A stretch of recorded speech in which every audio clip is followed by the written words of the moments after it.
To continue the IPL reviews, this time we're going to go with RR, the Rajasthan Royals, who finished third in 2024. Very consistent, and during that 3-year period since the previous mega auction, RR have been one of the most consistent sides. So looking first at the retention process of RR. Now, as I said, they'd had 3 very consistent years. They wanted to retain a large majority of the squad they had. They struggled to be able to do that like any side. They could only have a maximum of 6 players, including 2 uncapped players. So they've hung on to captain, obviously Sanju Samson, and he's been with RR for a long time, and he's expected to play a huge role this year. He's slid up to open the batting, and I'll talk about that in a moment. Yashasvi Jaiswal, obviously the Indian sensation. T20 is probably the format where he hasn't been as consistent as he has in Test cricket and even one-day cricket when he's had the opportunity. It's a big season for Yashasvi. Rian Parag, they were able to get him as an uncapped player, and he's been at RR for a long time. They picked Rian Parag as a youngster. They will be expecting big things for him, and they've previously used him in the finisher role around 6-7. I think he will bat much higher this year, and I'll talk about why in a moment. Dhruv Jurel was retained as well at a high price. He obviously can keep wickets, whether it's him or Sanju. They see Dhruv Jurel as a finisher, a domestic finisher, which is hard to find, so they've reinvested in Dhruv Jurel. They've also retained Shimron Hetmeyer, who is the only overseas batsman that they have retained. They've basically said, hey, Shimron, we want that overseas finisher, that power player. He's also a left-hander, which, left-handed power player in the IPL is so critical. So Shimron Hetmeyer was also retained. And from a bowling point of view, they're lucky to get the likes of the uncapped Sandeep Sharma, who's a really reliable seamer. He can either bowl with the new ball, swing it. He's got the knuckle ball, which he brings out at the death. He's also bowled straight and wide Yorkers. Hugely experienced campaigner and has done very well for RR. The fact they were able to get him as an uncapped player was very good business, as I said, along with Rian Parag. So they did their best. They weren't able to hang on to the likes of Trent Boult, Ravichandran Ashwin, Yuzvendra Chahal. A lot of players they were unable to get back. So let's just see how their squad has shaped up for this coming season. So rather than naming the best 11, we've obviously got to have a batting 11 and a bowling 11. That's with the impact sub. So I've written this down as a batting 11, knowing that we can bring in an extra bowler where required. And if this is the batting 11, it's likely that Shubham Dubey will be the one that will slot out if RR were bowling first. So pretty straightforward there. Yashasvi Jaiswal, as I said, he's a world-class player. He's very well known for his exploits for India so far. Didn't have a great season for RR last year. They will be expecting bigger things. The thing with Yashasvi is he's got to get more starts. So when he gets a start, he generally gets a big score. But when you bat at the top of the order, with the nature of that top 6, he's going to have to score a high volume of runs for RR to be competitive towards the back end of the season. Sanju Samson has often batted at 3 because they've had Jos Buttler at the top. So they've been able to share the load in terms of the high volume. Jos Buttler has been exceptional for RR. Last year probably wasn't his best season, but still he was an absolute banker at the top of the innings. And it took a bit of pressure off Sanju. Now Sanju wants to promote himself to be an Indian opening bat and keeper. And I think that's fair enough. I'm a huge fan of Sanju Samson as a batsman. He's done a great job as a leader and a keeper as well. But he's going to have to take on that role of being a high impact player and a high volume player. Because the rest of this top 6 is not hugely experienced compared to some other sides floating around. So top 5, there are no overseas players. Rian Parag, I think they have to have somebody domestically who's going to stand up and has the ability to get 50s, 60s, 70s or even 80s batting at 4. Parag has shown that he's got a great technique. He's starting to understand the tempo that he needs to play at in T20 cricket. So I am expecting a big year for Rian Parag to try and push his case for Indian selection in that log-jammed middle order that there is. Dhruv Jurel as a finisher, They paid a lot of money for Dhruv Jurel as a pretty much an unproven player. So they've reinvested and said, mate, we think that you are going to be a very good player over the next 2 or 3 years. So he will get plenty of opportunities there at the top. They have Kunal Rathore to step up as a potential replacement if there's an injury and they need a keeper. Otherwise, we've got up here Vaibhav Suravanshi. Now, absolute headlines during the IPL auction. 13 years old. When the IPL starts, in a matter of days, he will still be 13. During the tournament, he'll turn 14. A very powerful left-handed batsman, scored a fine 100 against the Australian under-19s. Looked all class. It's just whether it might be a year or two too early. Only time will tell. Also offers left-arm orthodox, and that's something that's probably missing from the side as well if they get on conditions where it just turns a little bit for the finger spinners. Shimron Hetmeyer, an exceptional finisher at 6, a power player, can win many games from anywhere. My concern with this spot here is that there is no cover. And we know that Shimron Hetmeyer has had many injuries over the last couple of years in particular, which is unusual for a batsman, but he's been off the park quite a bit.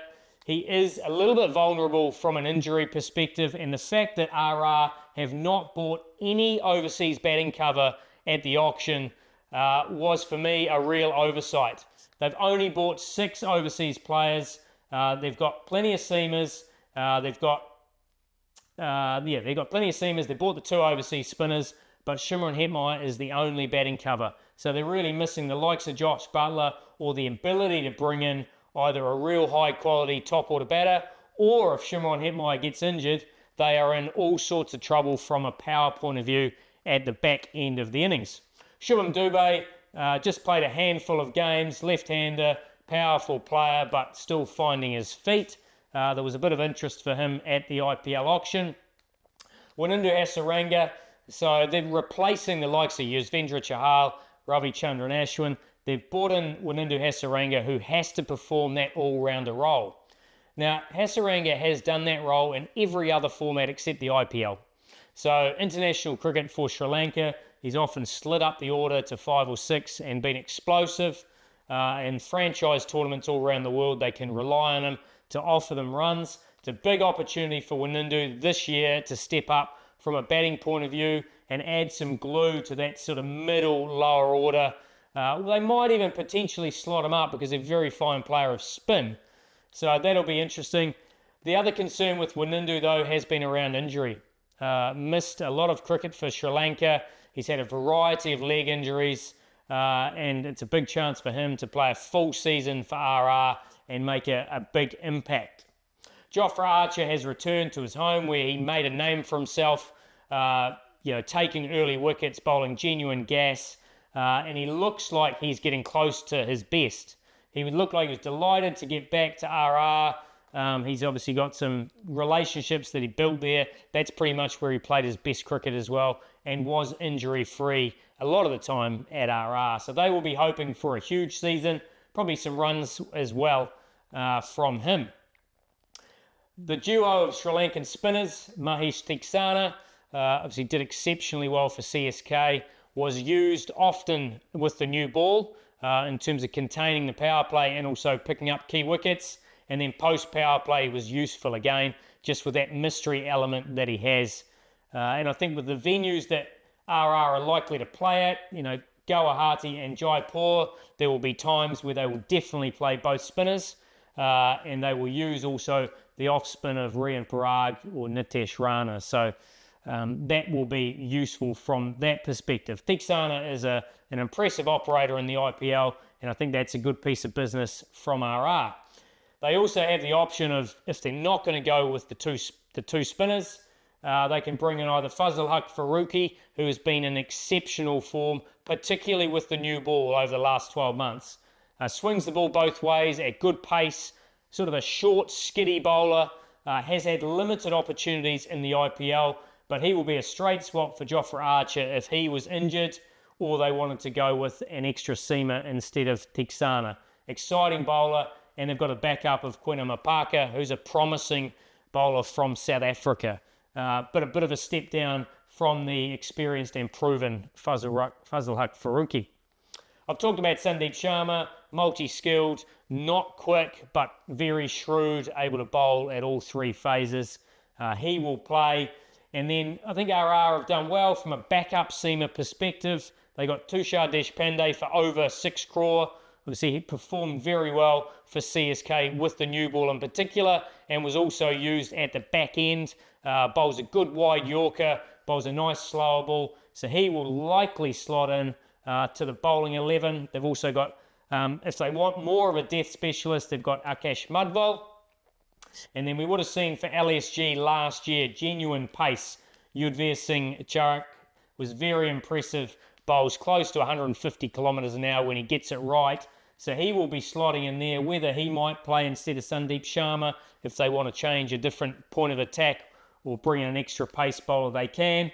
They've got Ashok Sharma, who's basically a nice story, really. An ex-net bowler for Rajasthan, gone through the ranks and obviously now been picked in the squad. So a solid squad for RR, but my concern very much is if they have any issues with their batting, whether it be form or injury to Shimron Hetmeyer, I think they will be exposed. Karthikeya brings in the spin cover. If they don't want to play both the Sri Lankan spinners, he can come in and then they play the extra overseas quick, either in Farooqi or so forth. So all in all, it's a young side, I guess, in terms of the way RR like to promote from within. They like to unleash new names and young names, and no more exciting than Vaibhav Suryavanshi. And he, if he gets a game, that will cause headlines all around the world. But he looks incredibly promising, and the fact they've got him locked in for 3 years is exciting for RR. Unfortunately, I can see a few holes in that lineup compared to other sides, and certainly nowhere near as strong or as balanced as they've had over the last few years. So only time will tell where they finish. They're going to have to expect a lot from Archer and the 2 Sri Lankan spinners, and a lot from that domestic batting lineup. Rian Paraga is going to have to step up and score a high volume of runs, along with the opening combination of Yashasvi and Sanju Samson. So talented, but for me, there's a few too many holes in that lineup. I don't see them making the playoffs this year in the IPL. In fact, I see them finishing around about 8th. And the IPL is a long tournament, 14 games, where you've got to be able to sustain high quality performance, and I just don't think RR's squad is quite up to it compared to some of the others this season.